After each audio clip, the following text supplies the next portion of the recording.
పవిత్రమైన తిరుమల లడ్డూపై రాజకీయం చేసే ప్రయోజనం పొందాలన్న టీడీపీ సర్కార్ సీఎం చంద్రబాబు కుట్ర భగ్నమైన ఇప్పటికీ గత ప్రభుత్వంపై అదే పనిగా నిందలు వేస్తున్నారని మాజీ మంత్రి వైసీపీ జిల్లా అధ్యక్షుడు చెల్లుబోయిన శ్రీనివాస వేణు గోపాలకృష్ణ ఆగ్రహం వ్యక్తం చేశారు.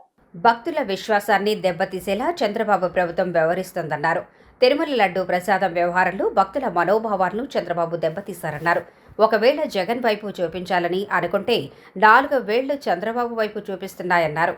బొమ్మూరు వైఎస్ఆర్సీపీ కార్యాలయంలో జరిగిన మీడియా సమావేశంలో ఆయన మాట్లాడుతూ CM Chandrababu, deputy CM Pawan Kalyan, మంత్రి లోకేష్ పదే పదే ఆరోపించినట్లు తిరుమల లడ్డూ తయారీలో వాడిన నెయ్యిలో జంతు, పంది కొవ్వు, చేప నూనె అవశేషాలు లేవని, దేశంలో ప్రతిష్టాత్మకమైన ల్యాబ్లు NTR, INTTD, TTB, national dairy research institute, NTTB, national dairy development board స్పష్టం చేశాయన్నారు.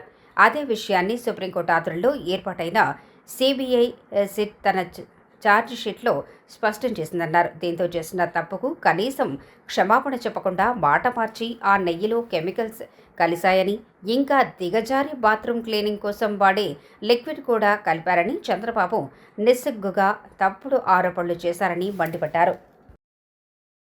తెలిసినటువంటి నాయకుడు మీరు చంద్రబాబు గారు కేజీ నెయ్యి చాలాసార్లు అన్నారు 320, 321 కొన్నారు.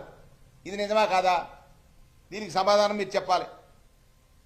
కేజీ నెయ్యి ఎలా దొరుకుతుంది 320 అని మీరు ప్రశ్నిస్తున్నారు. అంటే ప్రజల్ని ఏమనుకుంటున్నారు మీరు కొన్నారు, 20 కొన్నారు, 21. ఇంకా చాలా విషయాలు నేను చెప్తాను. అసలు తిరుమలలో వాడిన నెయ్యి కల్తీకి సంబంధించిన ఆనవాళ్లు ఎప్పుడు బయటపడ్డాయి? దీనిపై ఎలాంటి ఆధారాలు ఉన్నాయి? ఇదంతా జరిగింది మీ టీడీపీ ప్రభుత్వంలోనే కదా.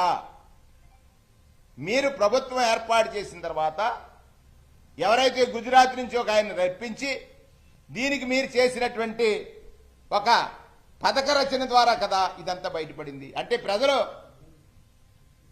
కల్తీ జరిగిందని ట్యాంకర్లని తిప్పి పంపి అదే ట్యాంకర్ని మళ్లీ రప్పించి కల్తీ నెయ్యిని లడ్డులో కలిపి సమాధానం చెప్పాల్సినటువంటి వ్యక్తి సమాధానం చెప్పకుండా జగన్మోహన్ రెడ్డి గారి మీద నింద వేస్తే భక్తులు తెలుసుకోలేరని మీరు అనుకుంటున్నారు.